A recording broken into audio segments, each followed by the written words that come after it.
बिस्मिल्लाहिर्रहमानिर्रहीम। अॼु पाण 9th क्लास जे फिज़िक्स सब्जेक्ट जे टॉपिक इंट्रोडक्शन टू फिज़िक्स खे डिस्कस कंदासीं। ही वीडियो लेक्चर सभ खां पहिरीं आउं सिंधीअ में सॼो हिनखे एक्सप्लेन करींदुमि ऐं इन जे लास्ट में जेके उर्दू मीडियम आहिनि उन जे लाइ हिन साॻे लेक्चर खे वरी मां उर्दू में रिपीट कंदुमि। सभ खां पहिरीं अचूं था पाण ओरिजिन एंड मीनिंग ते। हाणे सभ खां पहिरीं असांखे इहा ख़बर हुअणु खपे त फिज़िक्स लफ़्ज़ आख़िरकार कहिड़ी ॿोलीअ में वरितो वियो आहे।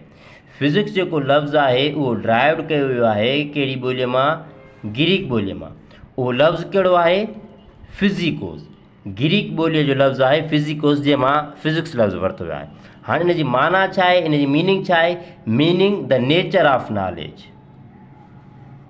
हाणे थोरो हिनखे पाण एक्सप्लेन कयूं, नॉलेज ऑफ नेचर छा आहे। नॉलेज ऑफ नेचर जो मतिलबु आहे त जंहिंमें पाण शयुनि जी फितरत पढ़ूं त का शइ छो ऐं छाजे करे थिए थी।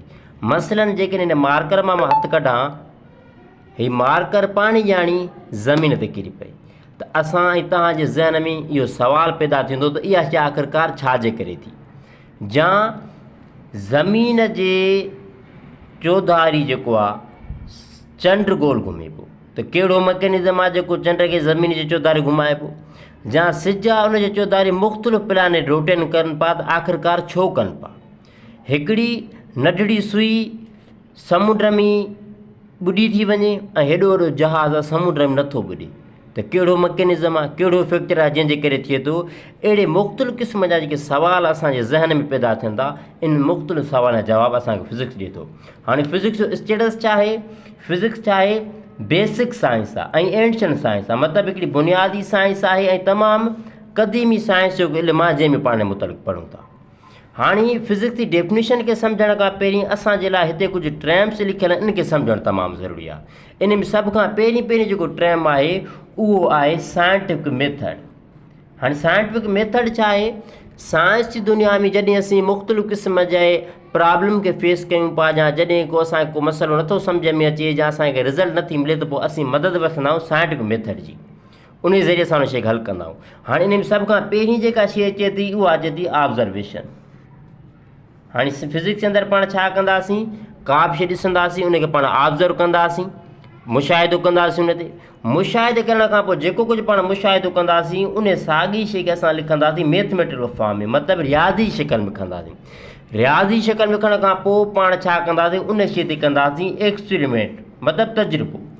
कंक्लूजन में असांखे कुझु न कुझु मिलंदो, पोइ असांखे ख़बर पइजी त जेका शइ असां मालूम करणु चाहियूंसीं पई उहा थी आहे या न थी आहे।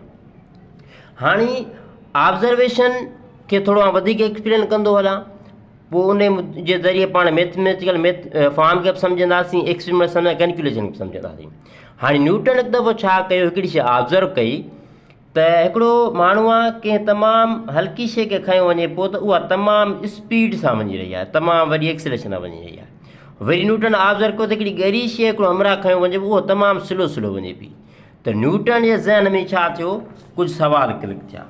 न्यूटन जे ज़हन में सवाल क्लिक थिया त आख़िरकार हीअ हिकिड़ी ऑब्जेक्ट आहे जेका वॾी एक्सेलरेशन आहे वञे पई, ॿी स्लो में, इन जो सबबु कहिड़ो आहे? न्यूटन ऑब्ज़र्व कयो, पोइ जेका शइ न्यूटन ऑब्ज़र्व कई त उन शइ खे उन स्टेटमेंट लिखियो। न्यूटन छा लिखियो?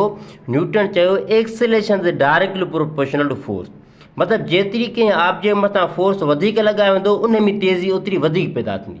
पोइ न्यूटन छा कयो? इन शइ खे मैथमेटिकल लिखियो। कीअं लिखियो? इक्वेशन में लिखियो, acceleration is directly proportional to force.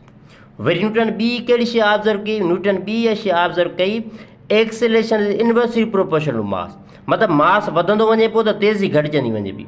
वरी इन शइ खे न्यूटन मैथमेटिकल कीअं लिखियो? मैथ सूरत में कीअं लिखियो? Acceleration is inversely proportional 1/a। ऐं पोइ इन शइ खे न्यूटन नालो छा ॾिनो? Second law of motion.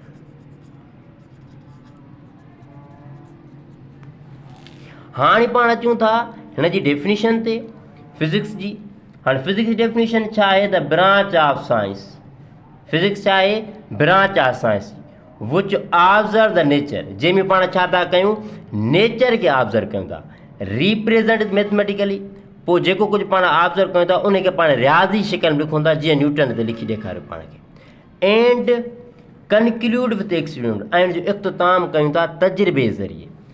Important of physics, physics जी अहमियत छा आहे? सब खां पहिरीं हिन जी इम्पोर्टेंट वॾी में वॾी इहा आहे त फिज़िक्स छा आहे, फंडामेंटल साइंस आहे। फंडामेंटल साइंस जो मतिलबु छा आहे त जेके बि ॿियूं साइंस जूं ब्रांचिस उहे हिन ते डिपेंड कनि थियूं, बेस कनि थियूं उन मथां। कीअं बेस कनि थियूं? मसइलनि ॾिसो, असां मेडिकल जी फील्ड जे अंदरि जेके बि शयूं परफॉर्म कयूं था, जेको बि कुझु कयूं था, उन में जेके बि औज़ार इक्विपमेंट इस्तेमालु कया था वञनि, उहे सभु फिज़िक्स जे प्रिंसिपल ते ठहियल।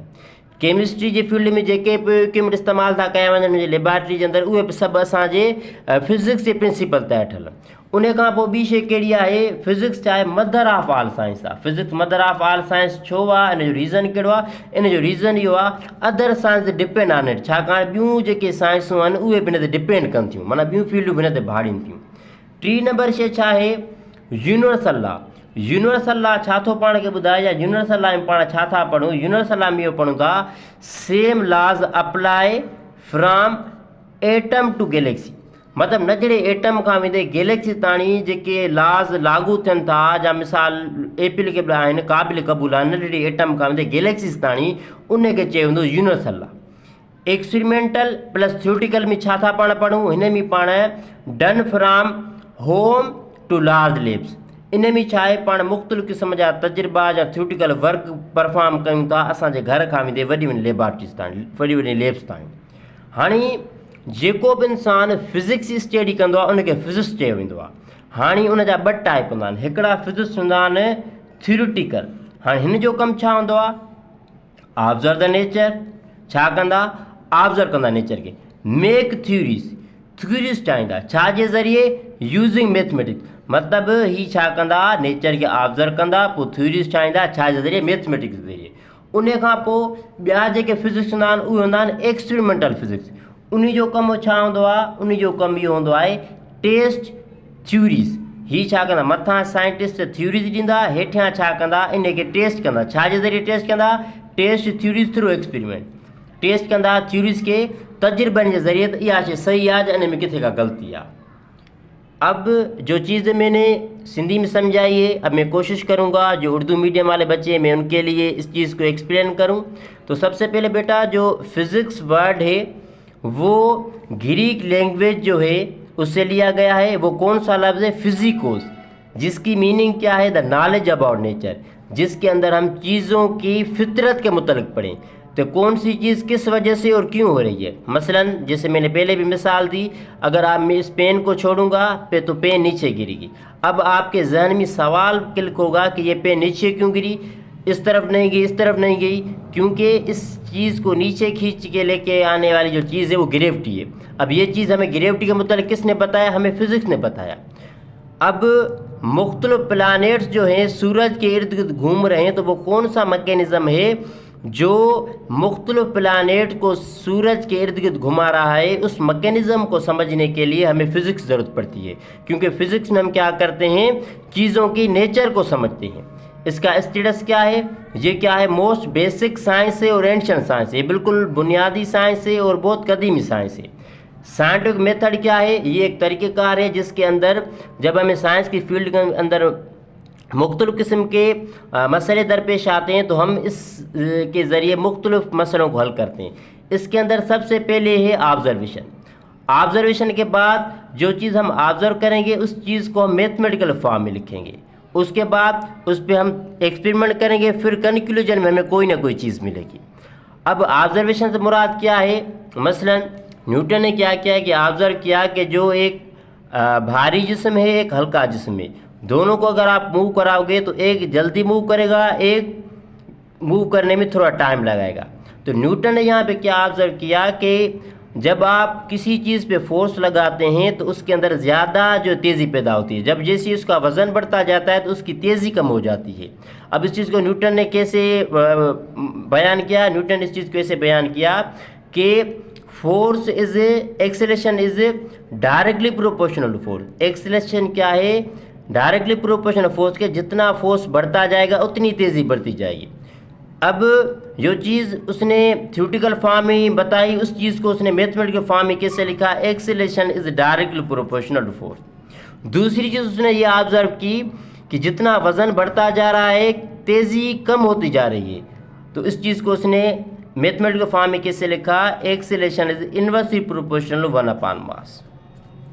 अब उसके बाद इस पर उसने एक्सपेरिमेंट किए, फिर कंक्लूजन में हमें कोई ना कोई चीज़ मिली, मतलब जैसे मसलन समझे कि हमें फार्मूला लगाया फोर्स बराबर है एम ए की, ये हमें फार्मूला सपोज मिल गया हमें।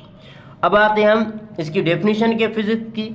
फिजिक्स क्या है? द ब्रांच ऑफ साइंस है, ब्रांच है साइंस की विच ऑब्जर्व द नेचर, जिसमें हम नेचर को ऑब्जर्व करें। जैसे मैंने अभी आपको मिसाल देके समझा, रिप्रेजेंट मैथमेटिकली, जो चीज़ आपने ऑब्जर्व की उस चीज़ को आप मैथ के फॉर्म में लिखोगे, एंड कंक्लूड विद एक्सपेरिमेंट, और उसका अख्ताम करोगे, कंक्लूड करोगे उसके तजर्बे के हिसाब से, तजर्बे के साथ उसका अख्ताम करोगे।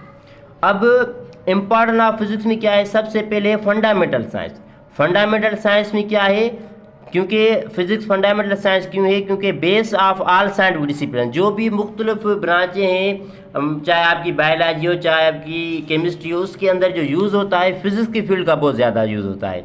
मतलब आप जो इक्विपमेंट उनके अंदर इस्तेमाल होते हैं, चाहे मेडिकल की फील्ड में हो, चाहे केमिस्ट्री के फील्ड में, वो सारे के सारे फिजिक्स के प्रिंसिपल पे बने हैं। उसके बाद क्या है? फिजिक्स को हम मदर ऑफ ऑल साइंस कहते हैं। वो क्यों कहते हैं? क्योंकि other science depend on it, क्योंकि दूसरी साइंस इस पर डिपेंड करती हैं।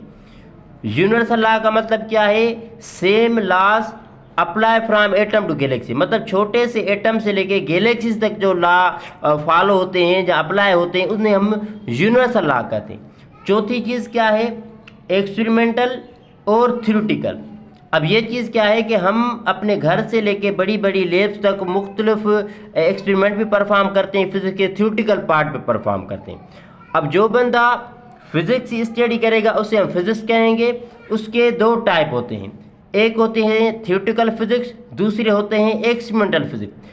थ्योरेटिकल फिजिक्स का काम क्या होता है? ऑब्जर्व द नेचर, वो क्या करेगा? नेचर को ऑब्जर्व करेगा। मेक थ्योरीज बनाएगा यूजिंग मैथमेटिक्स के जरिए। और एक्सपेरिमेंटल फिजिक्स क्या करेगा? टेस्ट थ्योरीज, वो क्या करेगा? उन थ्योरीज को टेस्ट करेगा थ्रू एक्सपेरिमेंट, तजुर्बों के जरिए।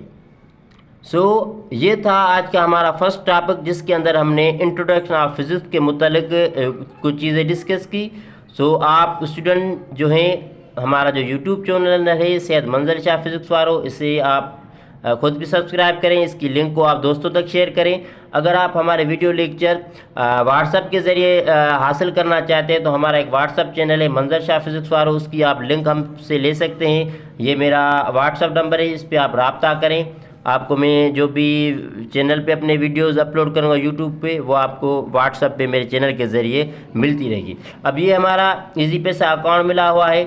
अब स्टूडेंट कहेंगे कि सर हम जो है फ़ीस का क्या करें या किस हिसाब से करें? अब देखें फ़ीस क्या है कि जो भी स्टूडेंट मेरी चीज़ों से सीख रहे हैं, चाहे वो यूट्यूब के प्लेटफॉर्म से हो, व्हाट्सएप के प्लेटफॉर्म से हो, या फेसबुक के प्लेटफॉर्म पे से हो, तो वो कोशिश करें कुछ ना कुछ फ़ीस पे करें, जिससे मैं इन चीज़ों को और बेहतर बनाने की कोशिश करूं।